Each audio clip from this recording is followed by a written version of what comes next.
Hi, it's Taylor of Taylor Love Tells All Love's Tragic Comedy, and I'm here to talk about the important job of co-parenting. The most important thing you can do in life is to bring another life into this world. I mean, you can do a lot of things. You can split the atom. You can discover the cure for cancer. But there is nothing like creating another life. Nothing like it in the world. But then, if there's a breakup between the mom and the dad, you got the job of co-parenting, and a lot of people can't seem to navigate through that. For me, co-parenting is easy. I don't have any baby daddy drama. You know, the boys are fine. We get along well. We can do family functions together. Well, of course, my kids are 27 and 33, and it wasn't always an easy road. And, you know, people have shared with me some of their stories about co-parenting. So I just wanted to go over some possible scenarios that you may be going through and offer some of my tips. And some of these, you know, I can relate to, some I can't.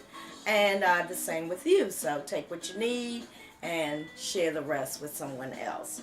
So some of the scenarios that I wrote down was they now have a new spouse you have to deal with.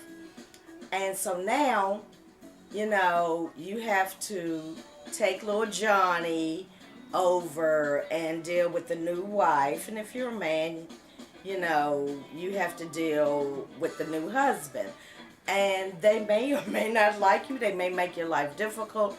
I'm not really, you know, sometimes it can be hard to navigate the new spouse thing, because my take on that is I have to respect the new spouse's position. You've married this person. This is who you've chosen to spend the rest of your life with. And I thought that was going to be me anyway. But my child is going to have to be over there visiting, staying, you know, shared custody or whatever.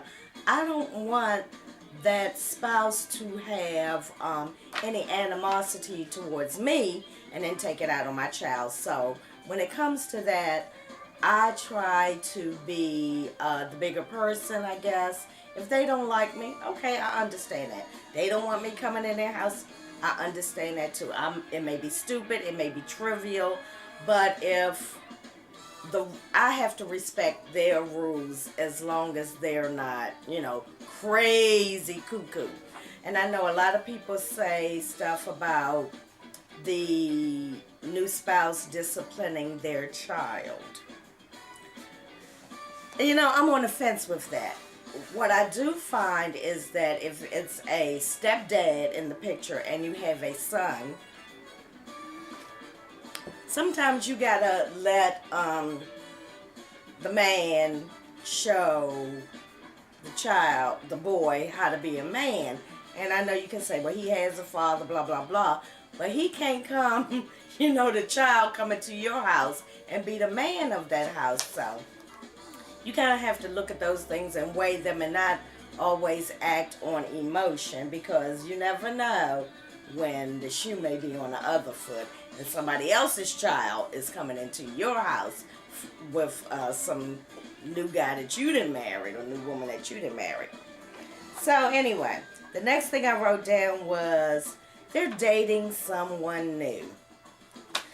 And I was watching, of course, some Ratchet TV, Love and Hip Hop, and well, he's married now, Peter. But anyway, they don't want their child to be around the new lady, or a man may not want their child to be around a new guy. Oh, you can't bring my son around this dude, I don't know who he is, or you can't bring my child around this broad, I don't know who she is, and we're not going to be doing that. And so they're kind of controlling who you're dating. That's the slick way of doing it, saying they don't want their child around it. They don't want you around that other one. And my thing is, if you lay down with this person, you don't trust them to keep your child safe. I don't know why you don't want them around somebody else. because you should have thought about who they were before you slept with them and created this life. So, my next one is, child support, child. Mm. Men hate to be on child support. Women can be on child support too, but typically it's a man. Sebastian, get out of, come here. Come up here with mommy, get a treat. Come here. So, typically, it's a man on child support. And if you can work it out and you don't have any problems coexisting and co-parenting, I'm fine with, we split the bills, we split the health insurance, we split the tuition. But if they're men, typically was like, well, I don't want to be on child support. But then you let the woman regulate stuff. I can't get my son, because, she won't let me get my son. She calling me every 5 minutes for $1. Just do it. If you really and truly don't want this other person controlling your life, controlling your wallet, and controlling when you see your child, just go down there, get on child support, because at the end of the day, if they catch you later on, you're going to be in arrears, and that ain't going to be a pretty picture. And then there's the yours and mine's scenario. That's mine. He came over there with these socks. He ain't come back with those socks. Or she had a book bag, and now she don't have that book bag. And, what's going on in your house? When she at my house, she got to do this. When he at my house, he got to take out the trash.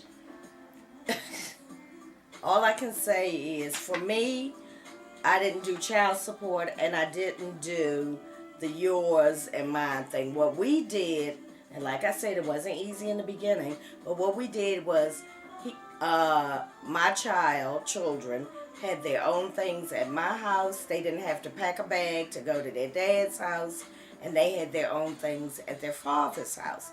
I didn't have to do child support because we split everything in half. Private school, Christmas gifts, track lessons, braces, whatever it was, we worked together as a unit to get it done, and didn't quabble about where he left those Nike socks over there and I bought them and I want them back. But as we grow and mature, some of us learn how to coexist and co-parent, and it's really rough for me to see people struggle with that. And typically I see a woman struggle with that more so than a man. And my take on it was, when I was going through my issues, I was just like, okay, you right, you got it. And I didn't get into that back and forth arguing, because it didn't solve anything. And at the end of the day, they just said, you know what, it ain't even worth it. We not together, our kids are happy, and we're going to do what we have to do and just coexist. And it's just so hard when this person that you had a baby with, their morals, goals, their mindset is so different from yours, that when the child is over here with you, life is one way. The child is over here with them, life is another way. And it causes a child to not really develop their own identity, because when they go from here to there, they got to be somebody totally different. So my thing to you is, before you lay down with someone, before you create a life with someone, really get to know that person, because that person is half of your child. And so you don't know, you got to get their history, their genealogy, all of that kind of stuff comes into play. But do your part in trying to make it work. It may not be easy, but stick at it. Do what you can, because when you get down to the end of the road, you can say, I did the best that I could to make my child coexist in a life full of love and happiness with the other parent who I am no longer with. So anyway, that's all I got to say for you today. Don't forget to tune in to my YouTube channel, Taylor Love Tells All. Smooches.